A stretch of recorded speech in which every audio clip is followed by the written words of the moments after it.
UP से जहां उस्मान अली पासा ने कहा कि प्राइवेट स्कूल, कॉलेज, विश्वविद्यालय और अस्पतालों का अधिग्रहण करे सरकार। जी हां, खबर है यूपी के जनपद रामपुर में भाकियू अन्नदाता ने शिक्षा संस्था और प्राइवेट अस्पतालों के अधिग्रहण की मांग को लेकर कलेक्ट्रेट में प्रदर्शन कर सिटी मजिस्ट्रेट रामजी मिश्रा को 5 सूत्रीय ज्ञापन सौंपा। पूर्व निर्धारित कार्यक्रम के अंतर्गत भारतीय किसान यूनियन अन्नदाता के कार्यकर्ता जिला कचहरी रामपुर परिसर में एकत्रित हुए तथा प्राइवेट शिक्षण संस्थानों और अस्पतालों के अधिग्रहण की मांग को लेकर जोरदार प्रदर्शन करने के बाद प्रधानमंत्री को संबोधित 5 सूत्रीय ज्ञापन नगर मजिस्ट्रेट रामजी मिश्रा को सौंपा। इससे पूर्व उस्मान अली पासा ने कहा, जहां एक और सरकार कभी भी आवश्यकता होने पर किसानों की खेती की जमीन और मकानों का उनकी मर्जी के विरुद्ध अधिग्रहण कर लेती है, वही प्राइवेट शिक्षण संस्थान और अस्पताल खुलेआम लूट मचाए हुए हैं। सभी सरकारी कर्मचारियों और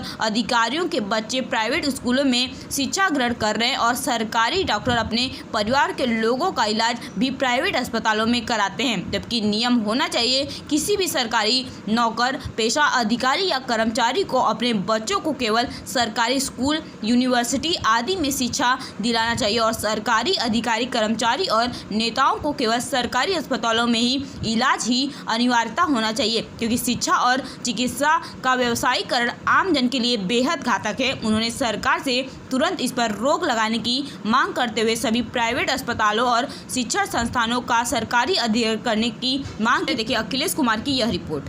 पर जो है अफसरशाही के साथ साथ जो उद्योग जगत है वो हम पे हावी होता चला जा रहा है।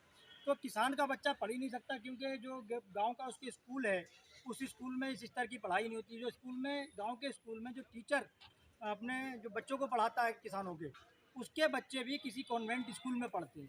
तो ये भेदभाव क्यों?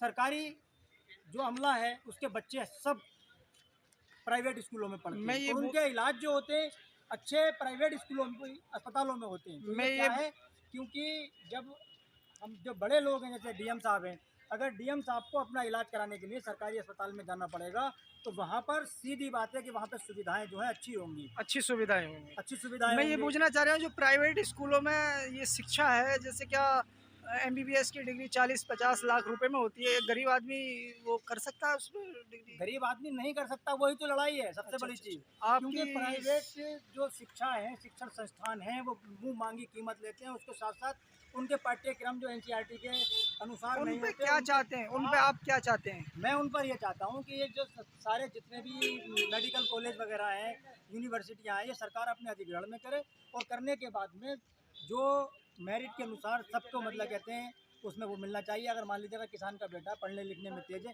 लेकिन कहीं पर भी पैसा आड़े नहीं आना चाहिए, किसी की पैसे की वजह से मौत नहीं होना चाहिए। कोई भी बच्चा ऐसा नहीं रहना चाहिए जिसके पास बाप के पास पैसा नहीं हो और वो शिक्षा से वंचित रह जाए। हमारा असल मामला ये है। दूसरी चीज़ ये है कि हमारे देश में जो सरकार अभी कृषि अध्यादेश 2020 लेकर आई थी, जिसकी वजह से